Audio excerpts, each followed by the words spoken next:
விபத்து நேரிடுகிற போது அதை உருளை வடிவத்திலே இந்த விபத்தினுடைய வேகத்தை குறைத்து விபத்தினுடைய பாதிப்பை விபத்திலே பாதிப்பு ஏற்படுவதையும் குறைக்கிற வகையில் அமைக்கப்படுகிறது நெடுஞ்சாலைத்துறையினால். அதை இன்றைக்கு நானும் மாவட்ட ஆட்சித்தலைவர் அவர்களும் நெடுஞ்சாலைத்துறை அலுவலர்களும் பார்வையிட்டோம். சிறப்பாக பணி நடைபெறுகிறது.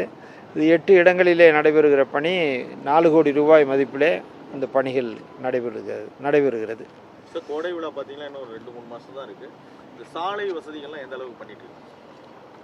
சாலை வசதியில் அதற்கான ஆயத்த பணிகள் இப்போதிருந்தே நடைபெற்று கொண்டிருக்கிறது.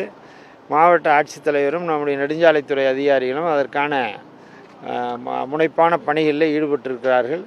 தொடர்ந்து இந்த சாலைகளை சீரமைக்கிற பணி நடைபெற்று கொண்டிருக்கிறது. அது மே மாதத்திற்குள் முழுமையாக நிறைவடையும்.